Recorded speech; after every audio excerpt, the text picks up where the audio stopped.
Right. Hopefully that is all working. Yeah, I think it is. I know that that's an unprofessional intro, but this is short notice and there's no way around it. Welcome to episode 117 of the Mighty Whites podcast. I am Jack, as always, joined by Casey. Hello. How's things, mate? You all right? Not too bad. Not too bad for a Saturday. Yeah, unfortunately, it is a Saturday where we're both sat in the house instead of being sat in a beer garden. Yeah, we could be sat in a garden. Yeah, I'm expecting a live audience of about 4 people today because it's stunning outside. I absolutely would want, if anyone is sat having a beer instead of doing this, or watching the Barnsley v Rotherham game with massive implications at both ends of the table, yeah, fair enough. That is perfectly reasonable. Another thing that was reasonable, and if anything, a little bit harsh on us, was a 1-1 draw with Liverpool. Yeah, it started out as a game that felt like it was going to be overshadowed by everything going on with the European Super League, former European Super League. It seems to be now, with the protests going on outside the ground and Jurgen Klopp's pre-match press conference, which would be followed up by a similar vein of the post-match press conference. This banner may be a sign that I kind of have a bit of an issue with Jurgen Klopp this week.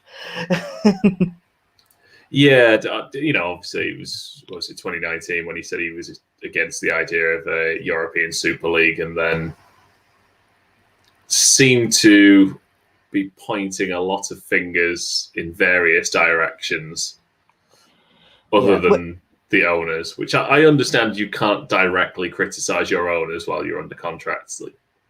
But well, you can. It's not a good idea. I don't think it's the worst idea. I mean, if they've any sense, they're not going to sack him. Yeah, but you say if they had any sense, these are the people that tried to set up the European Super League. Yeah, it's a fair point, I suppose. But yeah, as a game, I thought certainly for Leeds, we grew into the game, but the first 15, 20 minutes just felt a little bit irrelevant to start with. Yeah, it was a weird feeling going into this game. It's it is wrong that we're playing. Obviously, not being there makes a huge difference because, like Leeds play Man United tomorrow, I'm not nearly as up for it as I would be under normal circumstances. But this Liverpool game, I could almost have forgot it was happening with everything else going on around it. They made the game feel irrelevant, and that's because until the Super League got binned off, it sort of was. The idea of this story of Liverpool, who've really struggled with injuries this season and have fallen away since winning the league last year, and now trying to claw back into a Champions League place for a competition that they don't want to take part in the future, was a very odd narrative for this game.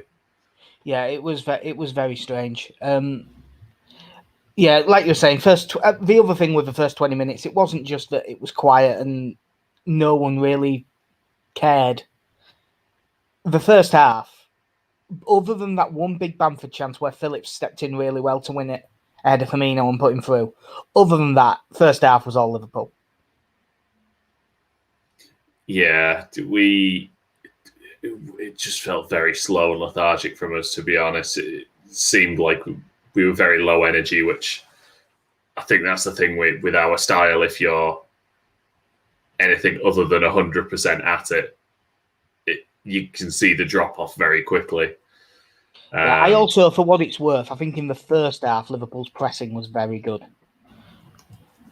Yeah, Liverpool did a very good job. I thought we struggled to do pretty much anything in central areas. With Roberts and Dallas, I didn't think there was a whole lot from either of them. Not that we're struggling to hold the ball up and just keep possession in, sort of in the middle. And Liverpool were just able to keep pressing forward. Yeah, they pressed as well, and obviously they nearly got in a few times, but the goal. It was a really good crossfield ball in behind for Trent Alexander-Arnold. Jack Harrison sort of switched off and let him go.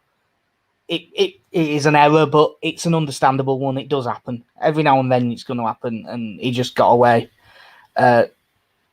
Alexander-Arnold beats Meslier to the ball, squares it to Mane, simple tapping. And you couldn't really complain at half-time, being 1-0 down. It was fair enough, really. The Bamford chance was a good one. It was an awful touch that just made the finish so much more difficult. But then in the second half,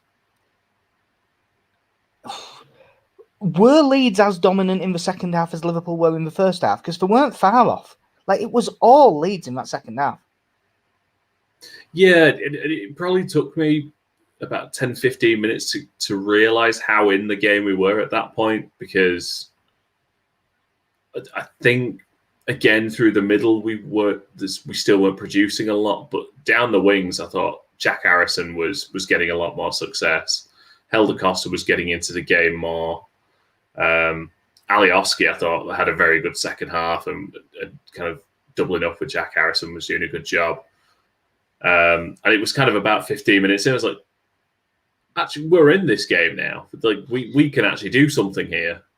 Yeah, it took me a lot longer, actually. It was when it hit about 70 minutes I then thought, you know what, I think we deserve to be level by now. And at that point, a lot of people were saying we're unlucky not to be in front.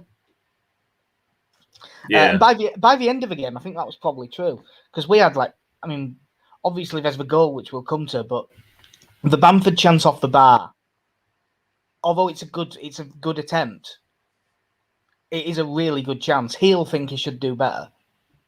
Harrison's chance, where Roberts plays him in, is a really good chance, and that's a good save from Alisson. The one for Roberts that Poveda put pretty much on the plate for him, I mean, that's one where you have to score. That was a really poor finish. He smashed it straight. Alisson couldn't have got out of the way of that if he'd have wanted to. Yeah. But it's like that time we were playing in Bridlington, and I had a shot on goal, and you got in the way. I still resent you for that.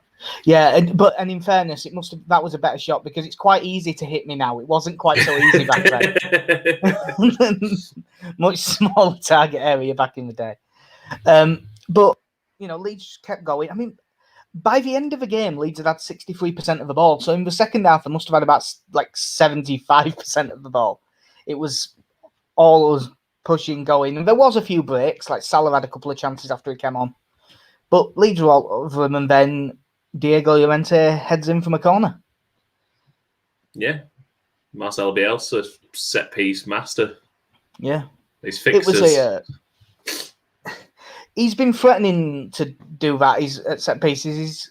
He's got on the end of a lot of defensive ones, well, as Llorente, and he did score one in the under-23s that was a really good header as well when he was making his comeback from injury. I'm so happy with our centre-back options now. And at the start of the season, you'd never found me going, the one thing I don't think we need is a centre-back. Yeah, you look at how we're doing at the moment, and I sort of feel sorry for Robin Cox. I don't see a way he gets back in anytime soon. Llorente's had a really good run of games at the moment. Strikes in for now, and it's kind of up to Bielsa as to whether he'll drop back out once Cooper's available again. But I don't see Robin Koch getting back into the starting lineup anytime soon.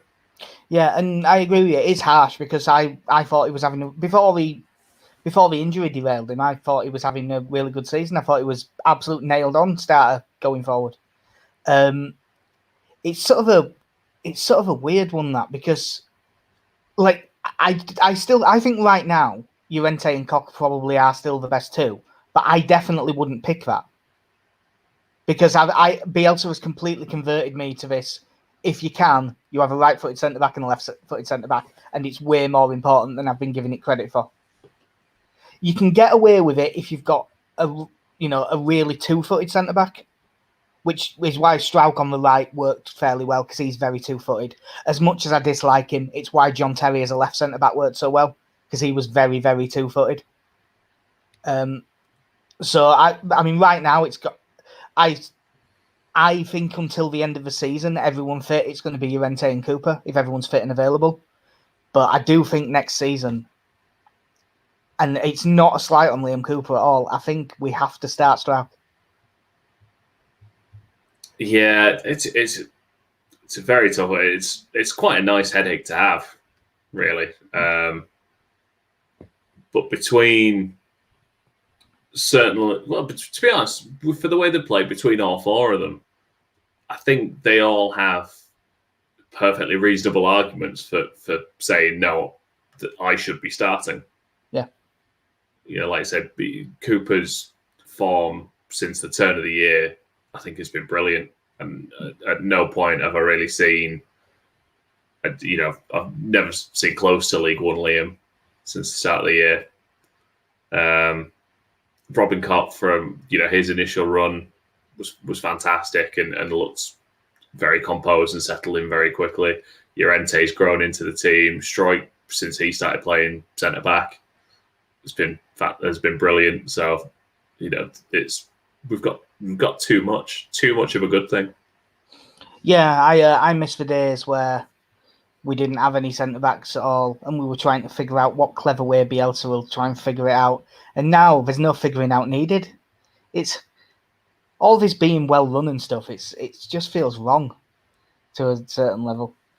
But yeah, I've obviously getting a draw against Liverpool is always a good result, even though they are not them this season. Is not them last season. Obviously, partly the injuries and partly there's just something up mentally there. I think. Because they've done it again today against Newcastle, like an hour ago.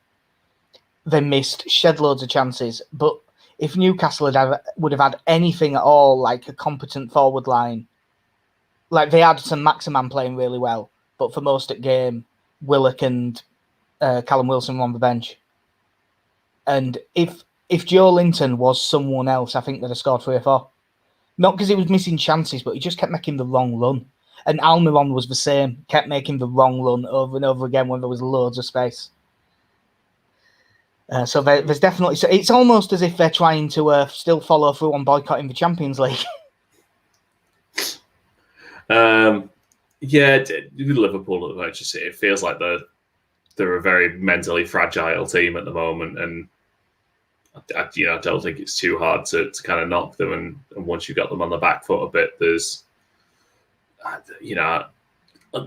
I'm sure he will come good, but I do look at Kabak and just think, just bully him a little bit, and you'll probably get some joy out of him.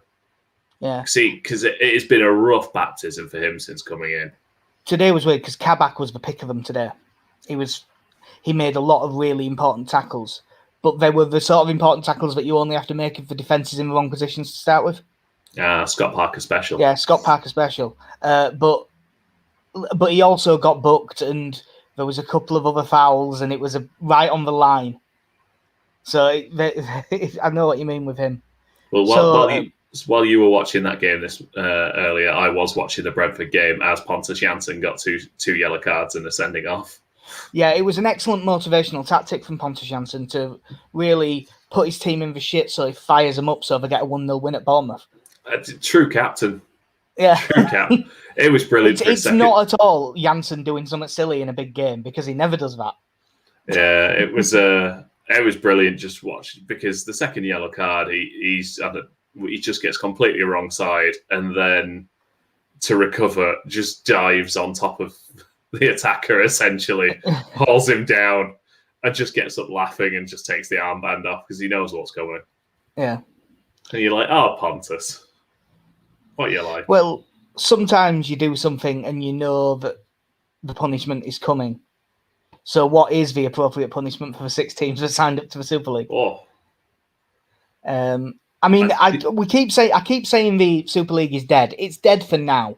It's gonna come back in some way in a couple of years. But what would you do if you were asked to give up your dreams for freedom? Nice Team America reference there. When you go through social media, I know it's probably not the best gauge for things like this. The amount of people who I've seen just going on about, you can't punish the players and the fans for what the owners have done. Like, have you not seen how they've dealt with administration before? That's have you not seen football? Do. That's all they do. Luton got docked 30 points once. Yeah. I mean, there's us, Luton, I always think the best example to use, because it's the most recent, is Wigan last season. Yeah. I mean, they did a brilliant job, everyone involved, players, management, everything, second half of last season, and dragged themselves from looking like they might go down to a team that they ended up like 12th. They dragged themselves up the table playing brilliantly, and they went down because the owners fucked up. And now they're in League One. And they lost all the players. You know, they were in the ground. We signed Joe Gelhardt for like £1 million. Which is a rip-off. Which is a ridiculous thing. When it happened to us, we were fuming. So Wigan fans being fuming, I absolutely understand. And you're right. The administrators should not have sold him as that cheap. Anthony Robinson went to Fulham for what, like £2 million when he nearly went to AC Milan for 10 in January. Yeah. It's, but that was not the fans' fault. And that's their argument with this. It wasn't the manager's fault. That's their argument with this. It wasn't the player's fault. That's their argument with this. There has to, and in the rules it says it's like it's not just if you play in a competition. It's if you sign up to one that is not sanctioned. Well, they did that. Yeah. So I mean, it's not like if they were staying in it, because when they did it, I was like, no, fuck it, kick them out. They can have their own game with blackjack and hookers if they want. But and now we're not at that stage. Kicking them out would be ridiculous. But I do think next season, all 6 of these teams should start with a points deduction. And if it's right because there is a lot of stories going on that 4 of them were really in, and Chelsea and Man City signed up a bit late. If it was like they get 10 and the others get 12, I can live with that. But what I think will happen is they'll all get a fine. Do you think anything's going to happen to the? Because that's the other thing as well. I suppose you can still ban an owner, as we saw with Chelino, but there's nothing to say that they can't just tell someone else to do what they want them to do. Yeah, banning the owner will do absolutely nothing. It's barely a punishment, especially for some of these who were never there anyway. Yeah, obviously. Woodward's going. Woodward's going. He has accelerated his departure. Have you seen he's trying to spin a narrative that he only found out the day before and he's resigned in protest? Kindly fuck right off. If anyone buys that, then I have got a bridge to sell them. I was going to say it didn't take long for any journalist to say sources are Manchester United were key to building the European Super League. I do quite like that there's 3 or 4 clubs still technically trying to go with this. There's obviously Juventus and Real Madrid, the 2 key ones, because their presidents are like the 2 top figures for the European Super League, aren't they? Barcelona are still there, and is it Inter Milan? I think they are, yeah, technically still in it. Like Agnelli and Florentino Perez are the 2 that have come out statement-wise afterwards, who were saying, okay, it's not happening, but we still think this is a really good idea and it should happen. So they're really, really holding on to this. I think Alexander Seferin said, you've got, like a few days to pull out of this now. Otherwise, we're kicking you out of next season's Champions League. So it'll be interesting to see what they do. I mean, I honestly think a ban from Europe probably wouldn't be the worst punishment for these teams. I'd like to see that, but I do not see that happening. I cannot see it happening. But that's it. Like, I don't see, because you look across all these owners and whoever it is that would get fined, they're all multi-millionaires, if not billionaires. These fines aren't going to do anything to them. The only way I can see it have something taking effect would be points deductions and bans from the continental competitions, and in Spurs' case, just carrying on as they are this season. Yeah, I know that everyone's made the jokes about it, but I still cannot believe Spurs have managed to get the way into this. Mate, they're playing in a major final. A major. That's what Sky Sports said it was anyway. It's Sorry, the first major. that's tomorrow, isn't it? Yeah. Yeah, that's how. Now go. I would have, because I'm not as down on the League Cup as a lot of people. I'd have been thinking, oh, that'll be a good game, and now I kind of want them both to lose. I have said before, and I do stand by. I think that I probably want Spurs to win, because I don't want either of them to win. But I think it'd be really funny if they sacked Jose Mourinho and Ryan Mason won a trophy with his first game as a manager. I'd be pleased. Second game, I believe. Oh yeah, he has managed one, hasn't he? Yeah. Yeah. You're right. He managed one. That was his warm-up game. Yeah. Yeah. No, you're right. But if I was him, I'd would retire. be pleased. If you I win, would be pleased retire. for him. Yeah. Yeah. I don't care about anyone involved, but Ryan Mason had a really tough break in life. So, well, let me rephrase it. In terms of football, overall, he's still, loads of money, all of that stuff. So it's not as bad as it could be.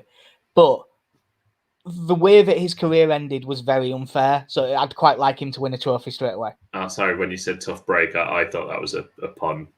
No, it wasn't a pun. I mean, that was fucking awful when that happened. It was minging.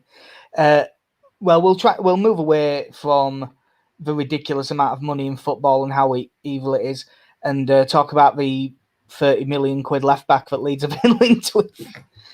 It sounds like it's a lot cheaper than that. We have, I think, mentioned this before, but Nicolas Tagliafico from Ajax, who is like Argentina's first choice left back, 28 years old, was linked with everyone last summer for like 35 million quid and agreed to stay. But it sounds like he agreed to stay, and the deal was, I'll give you another year, but I'm off next summer and it's cheaper.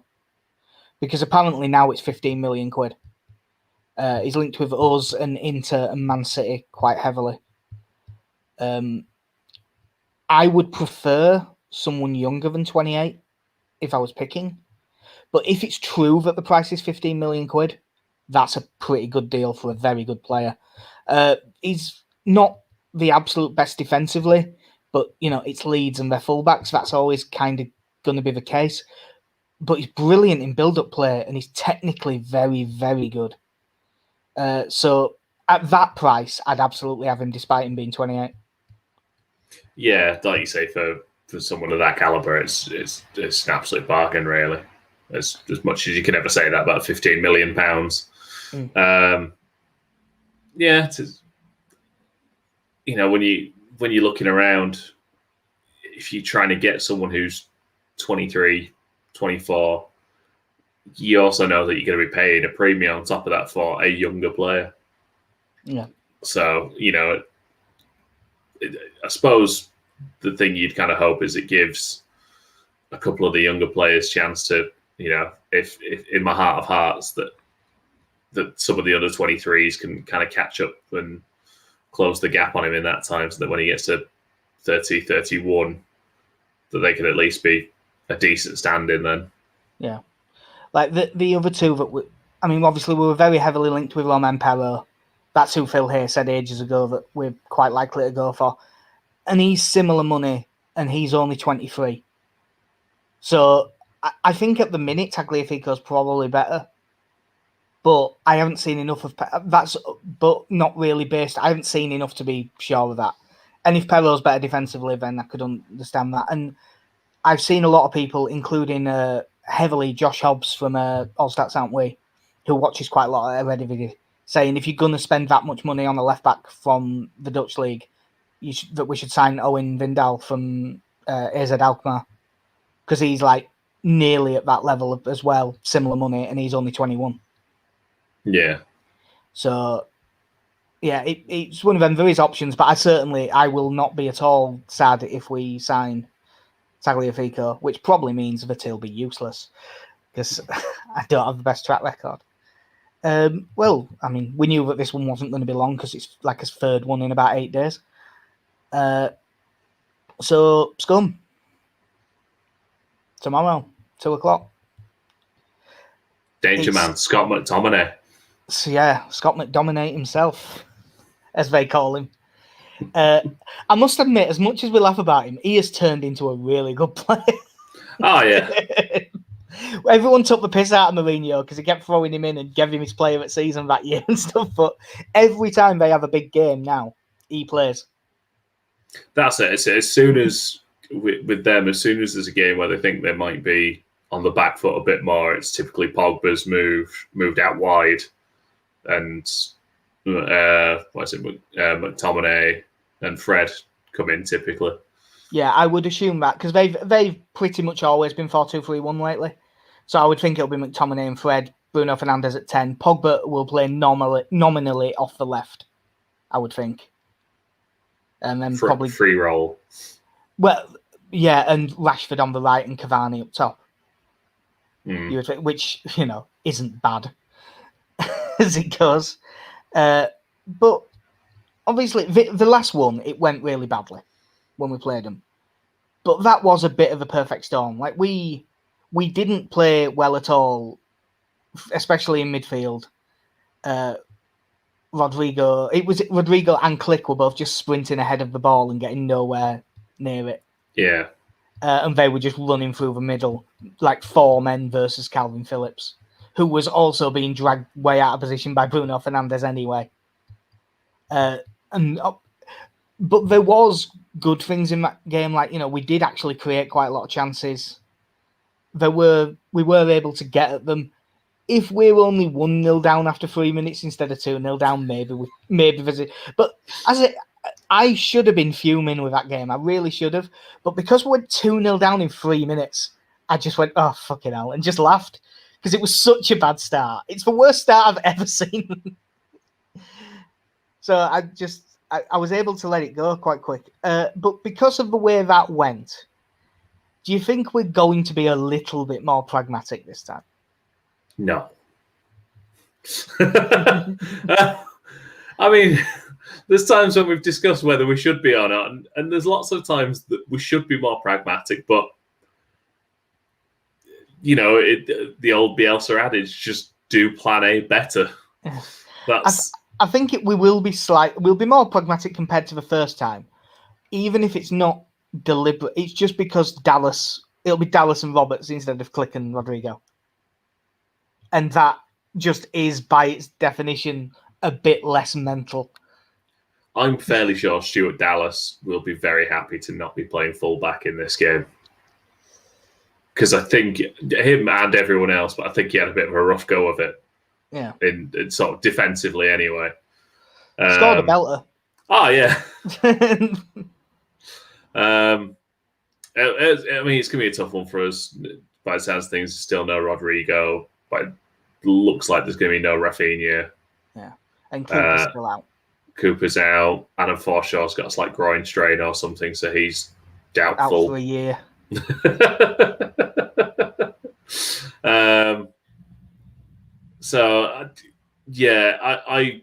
I assume it's just going to be the same team. Yeah, as the Liverpool game. I'd be very surprised if there's any changes.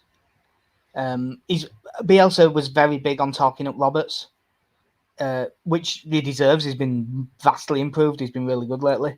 But the way he was talking makes me think I wouldn't be shocked if we heard about his new contract in the next couple of weeks. And we still haven't sorted Bamford's out. That needs sorting. Mind you, though, now that Bielsa, with the way he does contracts, I just think it's all going to be in the summer, isn't it? Yeah, just get it all done at once. Yeah, don't you dare distract any of these players from running. You leave them alone. Talk to them when the season's over. I can't see any players shifting around. I can't see any changes that you'd make. So, yeah, like you say, I just hope that we don't have that combination of terrible starts and players just not being at the races. Yeah, because it was a little bit of a perfect storm last time out. So hopefully we don't get any of that this time. Yeah, hopefully, like if the players aren't at the races, we can still hold out for the first 7 minutes. Yeah, I must admit, this week has been one of them where the not being able to go to the ground has really pissed me off. Liverpool at home Monday night and then Man United at home the following Sunday. That should have been a really good week. Yeah. That would have been one of the better ones of the season. So, especially being in the ground to hurl abuse at Liverpool for 90 minutes over everything. It would have been a fun atmosphere, that one. Yeah. I just checked because I am interested. Barnsley are beating Rotherham 1-0. It's weird. I want Barnsley to go up, so I'm pleased to them. But I want Derby to go down more, so I want Rotherham to win that game. Yeah, I don't want Derby to go down. That is what I want. Obviously, I knew this one was going to be a bit shorter, and it looks like it's going to be. They'll be 4-2-3-1, so we'll be 4-1-4-1. Man for man all over. Wingers versus our fullbacks. Bruno Fernandes will be marked by Calvin Phillips. I'll be interested to see how Phillips copes because he kind of got schooled a little bit last time. It was more off the ball than on the ball. And I think that they'll do that again. Like if he's nominally playing 10, if they play Pogba from the left, Fernandes is just going to go to the left, and one of them will come inside. So you might end up seeing a fair bit of Calvin Phillips sort of nominally at right back and Luke Ayling ending up as sort of CDM, which will look a bit weird. So I'm hoping they'll communicate really well because they may have to switch quite a lot. And that they have to do that well if they're going to do it. Because if you don't, you're in trouble, especially as I think that both Pogba and Fernandes are quicker than both Ayling and Phillips. Yeah. Again, that's the thing with us going up against players of the quality of Fernandes and Pogba. If we don't get the man marking right, then it can very quickly go wrong. Yeah, and then Fred and McTominay against Roberts and Dallas will be a lot more compact this time because Dallas doesn't just stick to his man so much. He is willing to give himself a yard and be willing to sort of treat it with a little bit more caution. I do fancy Roberts to be able to get on the ball in dangerous areas though against them. So hopefully we'll see the end product with it because that is the one thing with Roberts. As much as he's improved lately, he's been a bit unlucky end product wise because he's got done by VAR a couple of times. But his end product and his decision making still isn't the best. But he's still young. Hopefully that'll come. Yeah, so that was the other thing. I was just looking through the team we put out last time, and that was when we had Luke Ayling at centre back as well for that one. Yeah. So yeah, it'd be quite nice to play against them with two recognised central defenders. Yeah, we were a little bit all over the shop as well last time, weren't we? Which didn't help. So Costa right, Harrison left. Yeah. Is there an argument for switching them this time? Because Wan-Bissaka isn't as dangerous going forward as Luke Shaw is. And Jack Harrison is the more disciplined one. Yeah. Although, again, just kind of with how Bielsa's done things this season, I think the only time he'll really switch them over is if he thinks it has an attacking benefit to it. Yeah. Ali sending his message saying it's only a matter of time till Roberts close control in the box wins as a penalty. Yeah, he is. He has got really quick feet, and there's the problem is it's against Man United the next one, so we're not getting a penalty. I can tell you that for absolute certain. I was going to say one of my still abiding memories of Leeds Man U at Ellen Road is having an own goal disallowed for offside. So yeah, and that with Tyler Roberts, the other thing I've noticed not nearly as many back heels now. He seems to have dropped that one a little bit. Yeah, he's really improved. I've really enjoyed watching him lately, and as I say, I do think that there's a lot of people who have phrased it like this, but I think it's right. I think if you wanted someone to replace him who's, say, 10% better, I think you're probably looking at spending a minimum of 15 million quid. Yeah. Which seems ridiculous, but that's for where football is now. And how much for the player Roberts might be in 2 years. That could be 30 odd million quid. We don't know. That's the problem. Yeah, and I suppose with how we've set up this season, I imagine that this season is probably the first time since Bielsa's been here that Roberts has been probably properly committed to that position. Whereas I feel like before he's always been the backup striker, or even playing as a midfielder. He's played a lot higher up the field, kind of as more of an out-and-out number 10, whereas I think this year it looks like he will have spent a decent amount of time training as a central midfielder and kind of learning more that click role. Yeah. I must admit, I think it's been a little bit harsh on Click, the way that he's dropped down, but I think he was going to run out of steam eventually, and I think he just did. So it might well be a good thing for him that he's missing these games, playing the Euros, then get a pre-season and see where he is. I mean, I still really like Click. Start of this season, Click was brilliant.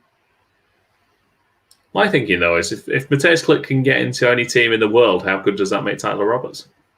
Yeah, that's true. That means he can get into even more than all of the teams. Well, obviously, we knew this one was going to be a bit shorter, so all we've really got left, because there's not loads tactically. It'll be man for man all over the pitch. Man United have better players than we do, so in theory they should win. But we always create chances, so you never know. If we defend well, we can do something. They can be a bit fragile. It's worked the last 2 games. This should be high scoring. I'm going to say we lose 4-2. I'm going to say a 2-2 draw. Oh, you broke from your 2-1s. Oh, I'm surprised. Well, so did Leeds. Oh, yeah. For fuck's sake, Derby have just gone in front. Oh, bollocks. That's no fun. No. Right. Well, I think that will do us for, admittedly, a very short. Again, and by the way, apologies to everyone for moving it around and stuff. There was no way around it. This is never the time that we would want to do it either. It's just the way it worked out. I will have to mute for a second.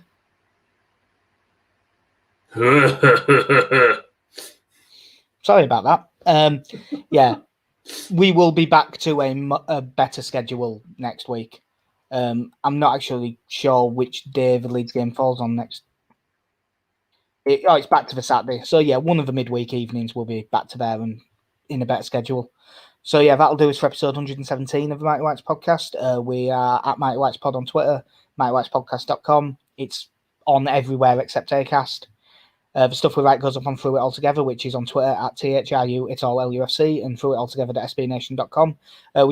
Kyle Newbold just put out a piece today about how we really, really, really fucking owe Man United one after last time, which I quite enjoyed reading. So I've been Jack. See ya. I've been Casey. Have a good one.